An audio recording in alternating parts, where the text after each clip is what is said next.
nas urnas eletrônicas no primeiro e segundo turnos das eleições brasileiras. Uma nota enviada à imprensa afirmava que o relatório devia ser divulgado da Argentina, pois, por ordem do TSE, nenhum meio de comunicação ou grupo privado de pessoas pode divulgar informações que ponham em dúvida o resultado eleitoral desse ano. Também por esse motivo e pelas restrições de plataformas online, nós não vamos divulgar trechos dessa live. Mas o Paulo Figueiredo acompanhou uma parte dessa transmissão, né, Paulo? Vai trazer agora pra gente alguns dos detalhes. O que é que foi dito nessa live, Paulo? Vitor, eu acompanhei com bastante atenção, na verdade, a apresentação quase toda, até entrar no ar aqui com vocês nos pingos. E tô com um relatório aqui, vou me debruçar nele em detalhes, tem mais de 70 páginas, ao longo dos próximos dias. Eu tenho o privilégio de ter tido uma boa formação matemática, como economista, estudei talvez na instituição matemática mais importante do mundo, então não estamos falando de algo sobre o qual não tenha familiaridade, né? Vocês lembrem, quando terminou a apuração no domingo, eu estava aqui ao vivo na Jovem Pan com todos vocês e eu passei a ter inúmeras dúvidas porque eu entendi que os dados se comportavam de forma inesperada para o que eu imaginava razoável uma distribuição aleatória, o que seria normal numa apuração. E falei, olha, eu preciso entender melhor esses dados e eu espero ouvir explicações a esse respeito nos próximos dias.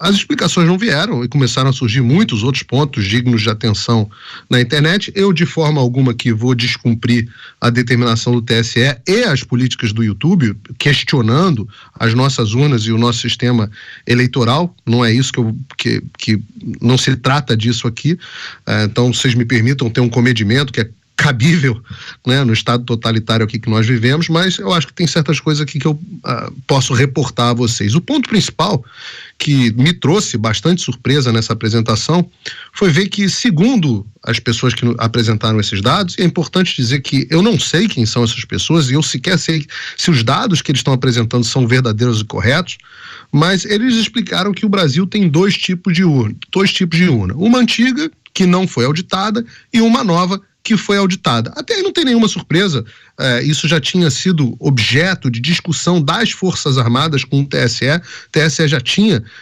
pedido um teste público de segurança a essas urnas que não tinham sido auditadas e o TSE havia negado essa sugestão, mas o que nós não sabíamos e que esse grupo levantou, e de novo, estou repetindo as informações que eles apresentaram, foi que o Lula teve um resultado muito superior, 10, 12 pontos superior, nas urnas que não foram auditadas.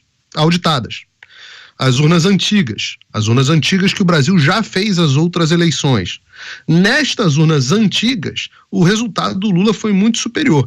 Isso nas mesmas cidades, nas mesmas localidades, até em municípios pequenos, onde não haveria razão, pelo menos não consigo encontrar razão matemática para que houvesse essa disparidade, né?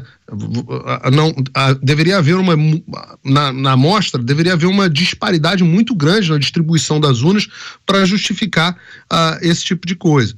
Ora, isso é um dado apresentado. Nós precisamos agora, a partir de agora, precisamos ver se esses dados são verdadeiros, e esse grupo que fez a auditoria divulgou o relatório e diz que utilizou dados públicos do TSE que podem ser confirmados por qualquer um ou negados e desmentidos por qualquer um, o que também seria igualmente importante.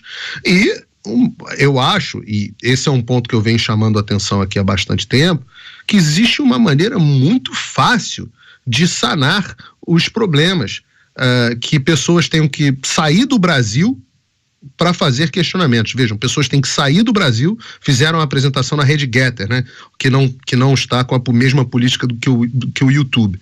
Então, na rede Getter, eles cumprem as decisões dos judiciais, mas eles não fazem eles mesmos uma política que proíba esse tipo de divulgação. Tinha 500 mil de pessoas assistindo no Getter nesse momento, e eu achei impressionante, porque o Getter tem pouco mais de 1 milhão de usuários apenas no Brasil. Então, uma rede razoavelmente recente. Então, nesse sentido, existe uma maneira muito fácil de você lidar com esses questionamentos, que é você explicando. Eu acho que o TSE tem condições, no seu corpo técnico, de convocar uma coletiva de imprensa na segunda-feira para dirimir as dúvidas que a sociedade possa ter a respeito do seu processo. Não interessa a ninguém que haja questionamento sobre o processo eleitoral brasileiro. Eu entendo, pessoalmente, que o caminho não é que você obrigue as pessoas a fazerem os questionamentos fora da jurisdição do Alexandre de Moraes. Eu entendo que o questionamento não é você censurar, a solução para o questionamento não é você censurar as pessoas, é simplesmente você responder aos questionamentos e mostrar, olha, nós não temos nada a temer, inclusive aqui não temos nada a esconder, essa disparidade é explicada por esse motivo, eu realmente não consigo imaginar qual seja, mas eles devem saber, tem informações que eu não tenho. Uma vez que eles possam apresentar esse questionamento, eu acho que tranquiliza a sociedade brasileira. Há uma expectativa de que na segunda-feira o Ministério da Defesa apresente o seu relatório. Ao que eu pude apurar até agora, o relatório do Ministério da Defesa apresenta inconsistências, na opinião do Ministério da Defesa, muito similares, além de outras, de novo, apenas rumores que eu apurei das pessoas que tiveram acesso ao relatório, não tenho como confirmar. Vamos descobrir na segunda-feira. O fato é que a hashtag Brazil was stolen, né? Que hashtag Brazil was stolen, Brasil com Z, virou trending topics no mundo inteiro. Inclusive agora eu estou aqui olhando o nosso chat, Brazil was stolen, que significa Brasil foi roubado, se tornou trending topics mundial. Vamos esperar, eu acho que esse é um momento onde as pessoas não devem se precipitar, as pessoas devem aguardar e ao posicionamento das nossas autoridades, que certamente vão ter uma explicação bastante razoável. Eu só espero, mais uma vez, Vitor, que as autoridades, em vez de simplesmente fazerem como fizeram com o Radiolão, que foi jogar para debaixo do tapete, dizer que aquilo não valia de nada e não explicar a razão, dizerem que não tinham nada a ver com isso, eu espero que as autoridades sigam o caminho republicano, o caminho de explicar ao público que o processo eleitoral que nós tivemos foi sim liso e que essas dúvidas e esses apontamentos que são feitos são impróprios e inválidos, explicando por que são impróprios e inválidos. A discussão e o convencimento são sempre melhor do que a ponta da baioneta e a opressão. Passo para você, Ana, mas antes eu sublinho, reitero essa ressalva que fez agora o Paulo. É um tema que é objeto de uma forte restrição, de um cerco do Tribunal Superior Eleitoral, do próprio YouTube, que é por onde a gente está transmitindo o programa, e é por isso que a gente se cerca de todos esses cuidados na abordagem desse tema. Mas está contigo então, Ana, seu comentário. Eu vou fazer um comentário rápido, Vitor. Acho que o Paulo já fez todo, né, o en passant que foi essa live. Eu não pude assistir tudo, mas até onde eu assisti, Vitor, muito do que foi mostrado ali são dados públicos que você pode, inclusive, baixar diretamente do site do TSE. Curiosamente, eu entrei agora no site do TSE, onde você encontra os dados abertos, né, e os boletins de urna, e o site está fora do ar. Mandei uma mensagem para uma pessoa no Brasil, veja se aí também está fora do ar. Também está fora do ar.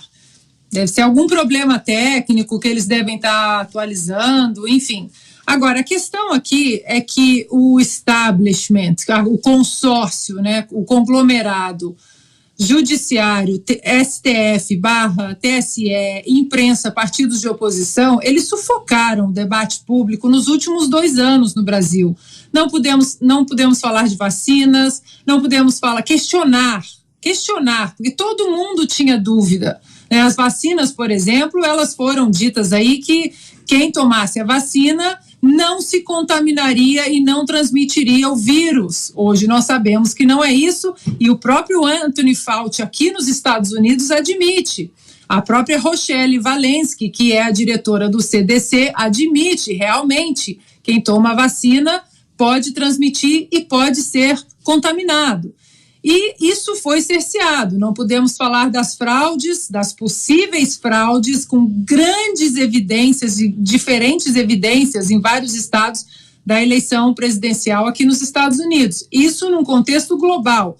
Mas no Brasil nós tivemos também a caneta do judiciário. Vocês não podem falar sobre urnas. Houve interferência do judiciário no próprio debate correto das nossas casas legislativas sobre um processo maior em relação à lisura, uma melhora do nosso processo eleitoral.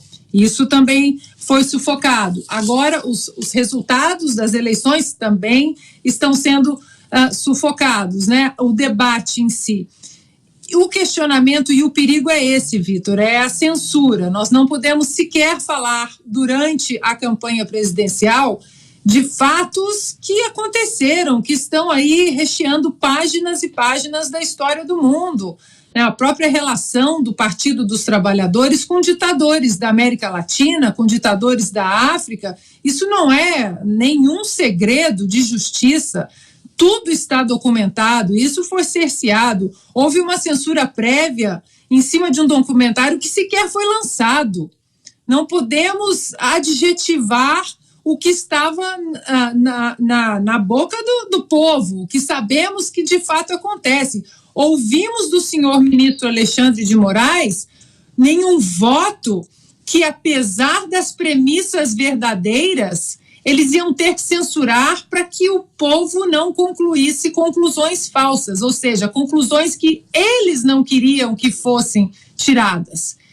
Então, Vitor, a verdade, como o Paulo disse, vamos esperar as autoridades se manifestarem em relação a essa auditoria, se nós vamos ter alguma auditoria do Ministério da Defesa, algum documento do Ministério da Defesa, mas o fato é que essa eleição, ela não foi limpa, e não estou falando de domingo, estou falando de todo um período onde um candidato foi ressuscitado artificialmente por medidas ativistas e militantes de ministros, não juízes, de ministros da corte que deveria salvaguardar a nossa Constituição e fazer do Brasil um império das leis. E hoje o que nós temos diante desse resultado de Lula como presidente foi a coroação da impunidade.